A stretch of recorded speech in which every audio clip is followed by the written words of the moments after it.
I invite Professor YOUNGTANG for the talk. Please. Yeah, morning everyone. Thanks for the introduction, and I'm very glad to give a talk in this conference. Thanks. First, I would like to thank the organizer very much for the invitation. Today I would like to talk some results on no-var zero-3 flows in signed planar graphs.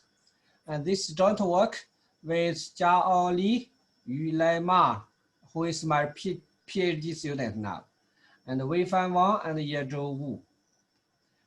Okay, I would like to introduce in these three parts. The first part, let's see the introduction. Yeah, the well-known Grooster's theorem states that every triangle-free planar graph is 3-vertex colorable. Yeah, here in this theorem, planarity is necessary. It means we cannot delete this planarity condition. Here is a graph we call a Grooster graph. And this graph is not planar and also not 3-vertex colorable. We know that the chromatic number is 4. In 1970s, Tott proposed the conjecture that Grooster's theorem can be extended to all non-planar graphs by the coloring flow duality theorem. Now let's see the definitions of flow. Here is the definition of integer flows in ordinary graphs. Let G be a graph, and D is orientation. Now we call this pair D and F as no-var zero integer key flow. We write KNZF for short. Yeah, if D is orientation of G and F is a mapping from the edge set to this integer set. This from 1 to k minus 1 and also -1, -2, minus k minus 1. Such that for every vertex V, the values are balanced. It means that all the sum of the values on the edges going to the vertex V is equal to the sum of values on the edges go out from V. Okay, this is the meaning of balanced. Here is an example for the left picture. We can see that for this central vertex, there are three edges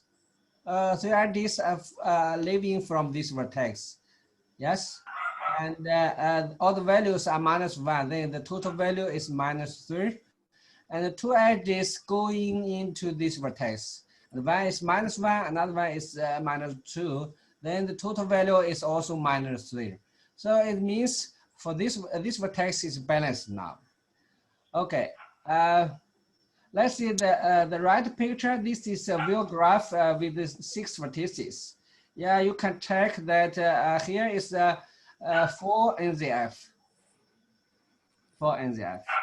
Okay, now let's see the definition of the key for the phase coloring, because the integer flow was originally introduced by Tott as a generalization of map coloring. Yeah, for the planar graph G, a proper key phase coloring is also a map from the set of phases to this color set 1, 2 to K. The condition is for any two adjacent phases, the value are different. Yeah, if two phases are adjacent, then they get different values. Yeah, this is the definition of a proper key phase coloring. Yeah, here is the coloring flow duality theorem given by Tott in 1950s. A bridgeless split graph is key phase colorable if and only if it admits a no-var zero key flow. Yeah, here example we considered the wheel graph with 6 vertices. yeah, we give a face coloring here. Yeah, we use this this face. The color is 4, and this 1, this 2, this 3, and this 2. And then we can give assignment of flows. For example, here for this edge, we along with this direction. Yes, we along with this direction, and the value equals to 4. The right the value the right, yeah, along this this direction. Yeah, the right face, the color of the right face minus the color of the left face. It means, yeah, this value is 4 minus 1, then this is 3, yes? And then for this one, for this edge is 1 minus 2, then this is minus 1. And we can see this edge, yes? For this edge, yeah, we can see we along this direction this side, then the right one is 2 minus the left one is 3, then the value is minus 1. Then we can check, yeah, this is flow for NZF. So now let's see the famous four color theorem. Is this that every bridgeless plane graph is 4-phase colorable. Then by the coloring flow duality theorem, we can get that every bridgeless plane graph has a 4 NZF. Yeah, actually, Tat proposed a general 4 flow conjecture. Every bridgeless graph without a piece minor admits a 4 NZF. So this is a generalization of the 4 color theorem. Yeah, now let's see the Grooster theorem. Yeah, we first let's see the definition of a cut. A cut is a minimum non-empty edge cut, and a key cut is a cut of size key. Then Grooster's theorem can be stated in the following version. This version is a phase coloring version. Every plane graph without 1 or 3 cuts is 3-phase colorable. Then by the duality theorem, we get every plane graph without 1 or 3 cuts has a 3 NZF. Yeah, now let's see the 3-flow conjecture in 1970s, which states that every 4-edge connected graph admits 3 NZF. Then this conjecture was confirmed by Steinberger and Younger in 1980s only for projective planar graphs, not for other planar graphs, but for the spiral case projective planar graphs. Here also we have a weak 3-flow conjecture. It's by Georgia in 1979. Yeah, there is a natural number h such that every edge connected graph admits no where 0 3-flow. Here we consider the edge connectivity. Yeah, this conjecture was proved for yeah 8 edge connected graphs by Thomason, and the 6 edge connected graphs by this group of authors in 2013. Actually, in 2001, Coco showed that it suffices to prove the 3-flow conjecture for only 5 edge connected graphs. So yeah, by this we can see that this conjecture was only leaves the only possible case is the edge connectivity equals to 5. Okay, now let's see another direction. Now this direction is we consider the embedded graphs. Yeah, we first see the relationships between phase colorings and integer flows in surfaces.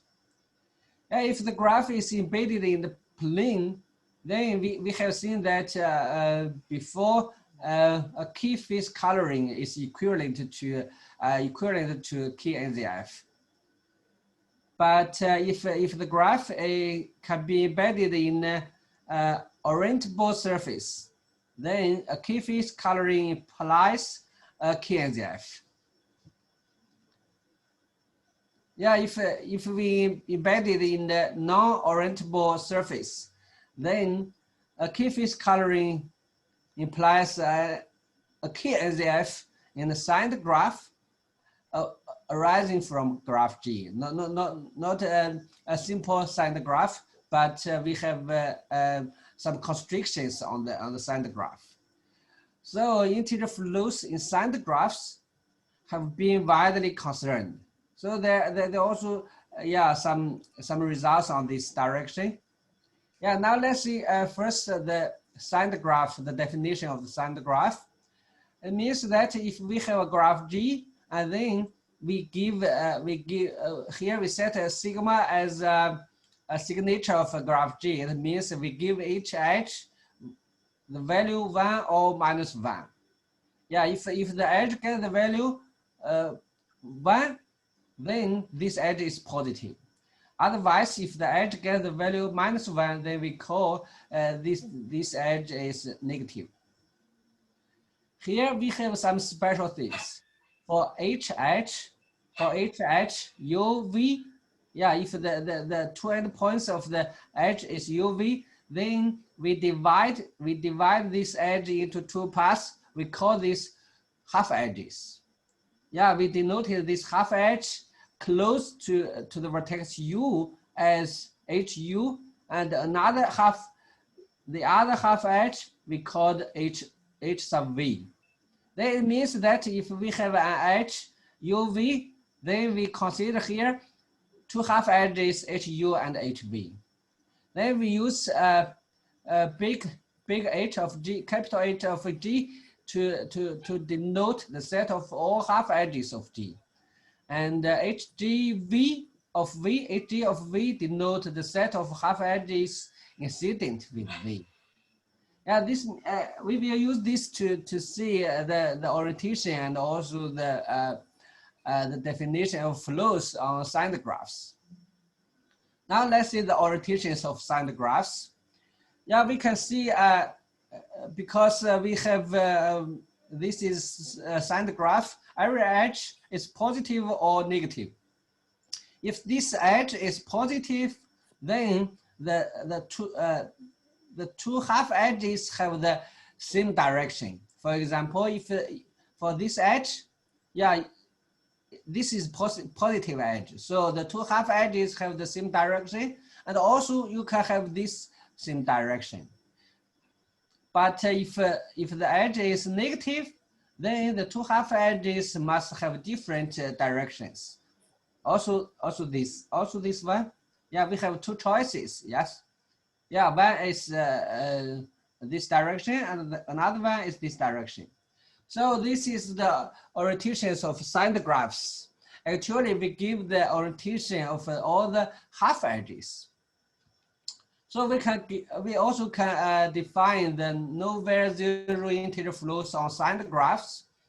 Yeah, we still consider that every vertex is balanced, but here the balance is we only consider the half edges incident with V. For example, here this is also the picture as before.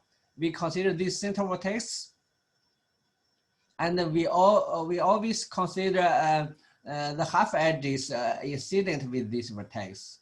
So for this vertex, we have the edges going outside, and the values are -1, 1, and 4. Then the total value is 4, and then we have two half edges going into this vertex. The value is 3 and 1. Then the total value is also 4. So in this case, we have this vertex is also balanced. Yeah, let's see the right picture. Here is 2 NZF of signed graph C5. Yeah, we consider a very special case. You can check. For example, for this vertex, we have one edge going outside. The value is 1, and yeah, this for here we also have a half edge going outside. The value is -1. So the total value, the sum of them is 0. So this is also balanced. We can check one by one vertex here. So we have two questions. The first question is, does the catastrophe flow conjecture hold for all signed graphs? And the answer is no. It means that we have some counterexamples that, yeah, the conjecture does not hold for signed graphs. Yeah, here is an example. Yeah, we can check. Yeah, this is the signed graph K5 in projective plane. And here is also the dual of the Grooster graph. So we embedded this in the projective plane graph. So this is also a counterexample. And now let's see the second question. The second question, that there exists a constant. Yeah, we cannot consider all the signed graphs, but we consider the signed graph with the given number of negative edges. H is here is the number of negative edges. So actually, if the H is at least 3, then the answer is no. Yeah, here, for example, for H equals to 3, we give we give a construction, yeah, for family of counterexamples. For example, here, yeah, this is 3 vertex, and then here we can construct this recursively to embed the first graph into here. You can see into here, and then we can construct this recursively one by one. So now we have two cases: the signed graph with 1 negative edges and also with 2 negative edges. Yeah, but we have a very old result from Bouchard in 1980s. Yeah, who said a signed graph with 1 negative edge is not flow advisable. It means that yeah, we cannot consider the signed graph with only 1 negative edge. So now we have the cases. Only cases remain is 2 negative edges. So this is also our main problem to study. Yeah, here we have a conjecture. We call this signed flow conjecture. Yeah, the conjecture is as follows: every 4 edge connected signed graph with 2 negative edges admits nowhere 0 through flow. And we also prove that this conjecture is equivalent to the original through flow conjecture. Yeah, this is very interesting result. And we prove our result is prove the case for the planar graph. Yeah, we prove that our main result is here. Every 4 edge connected signed planar graph with 2 negative edges admits nowhere 0 through flow. Yeah, exactly. This was a generalization of Grooster's theorem to signed planar graphs. Yeah, now let's see the sketch of the proof. Yeah, we use the induction, and also by contradiction, we assume that the result is false, and we assume that G and G sigma is a minimum counterexample, and then we assume these 2 negative edges are E sub 1 and E sub 2. Then we will get some contradiction. First, we would like to get some structure properties of graph G, because G is a minimum counterexample here. Yeah, we get some properties such as G is 2 connected, and G minus the 2 negative edges E1 and E2 contains neither 2K nor W4. W4 means the view graph with the 5 vertices, and also G is loopless and is 5 regular, and also D is 4 edge connected, and D contains no adjacent negative edges. And this is the structure properties of the minimum contact example. Now in the remaining proof, we will find a Grooster configuration in graph G. Yeah, let's see.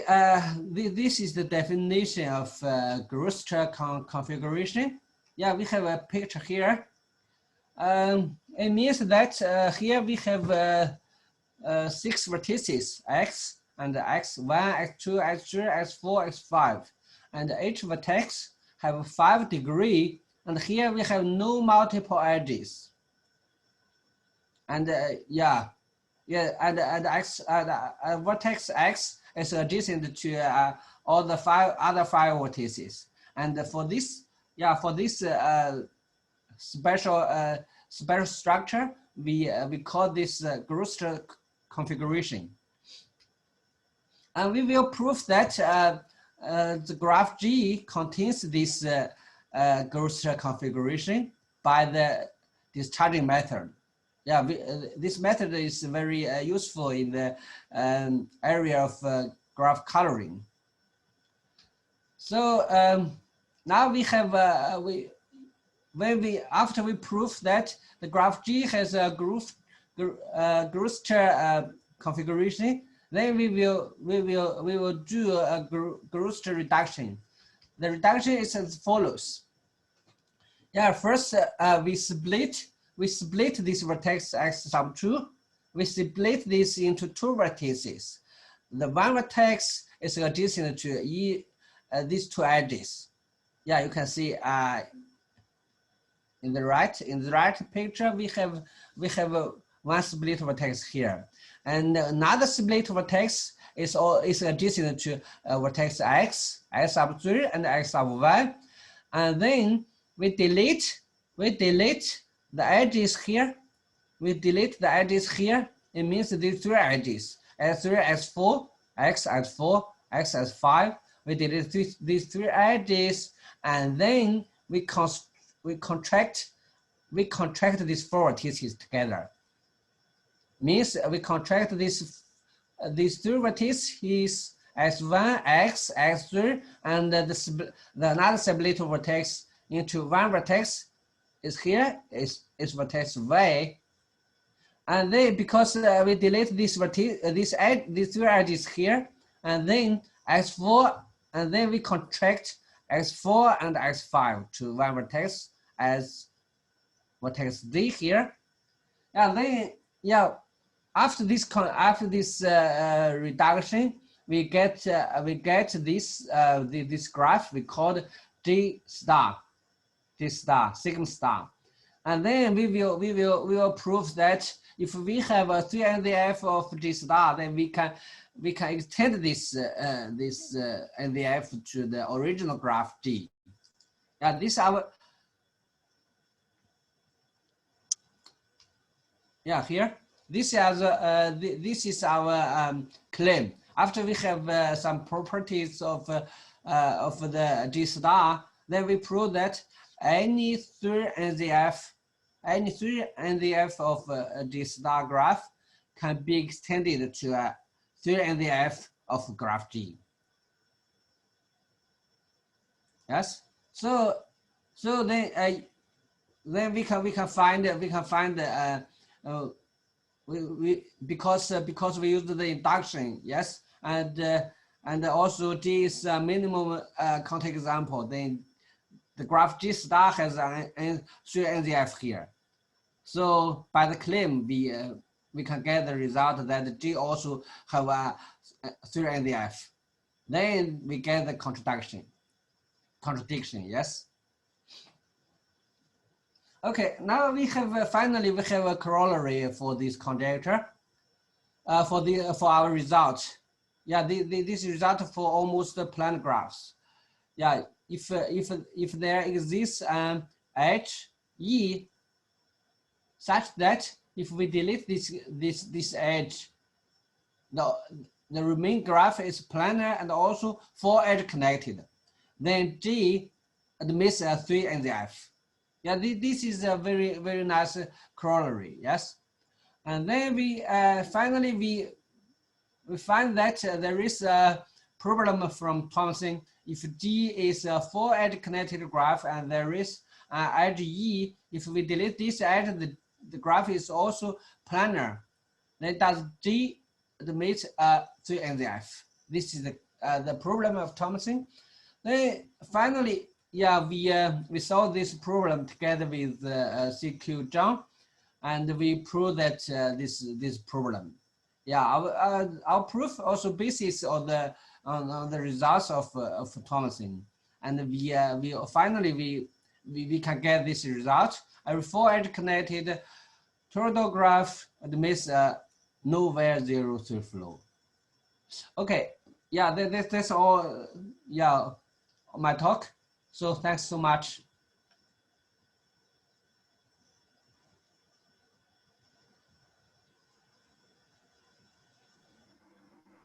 Participants, you can unmute yourself and you can pose questions, Stephanie, or any clarifications or anything you wanted to know from the speaker.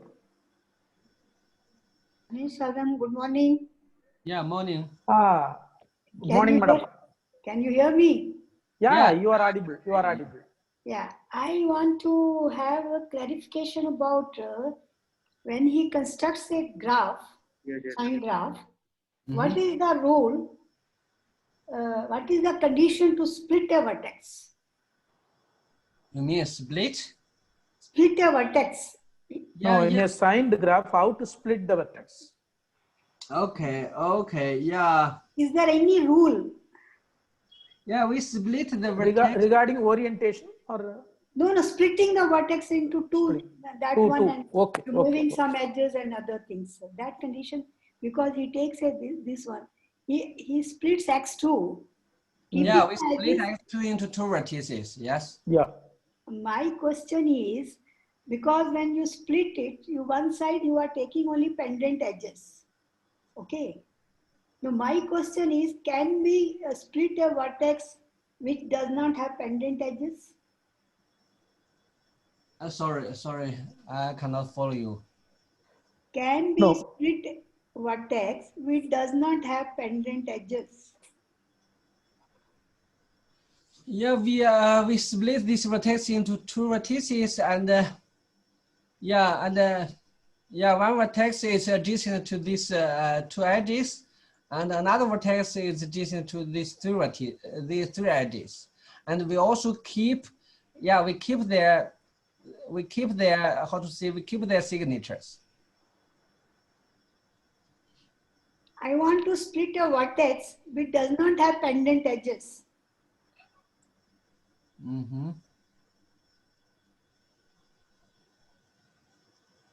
Or you will be splitting only a vertex which has pendant edges. I'm sorry, I cannot follow you. Yeah. Okay. No, you see, maybe you may not have the necessity of splitting a splitting a vertex which doesn't have any pendant edges. So therefore, I want to ask, what are the conditions? Suppose one wanted to split a vertex which does not have any pendant edges, then what will be your condition, or how you will split? Maybe in your case it may not be necessary. If someone wanted to do it, how you can do it?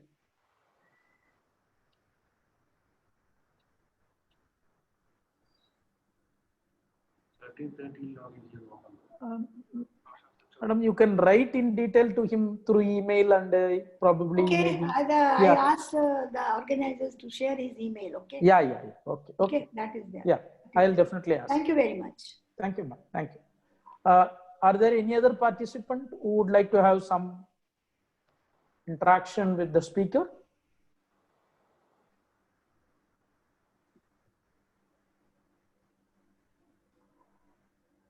Anybody in the chat box or anything? You can unmute yourself and you can post the question, Stephen.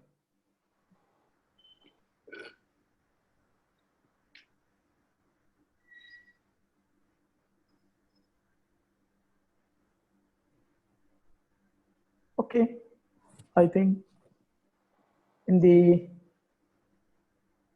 absence of any more questions, we can thank the speaker for the talk, and on behalf of the organizing committee, we thank you once again.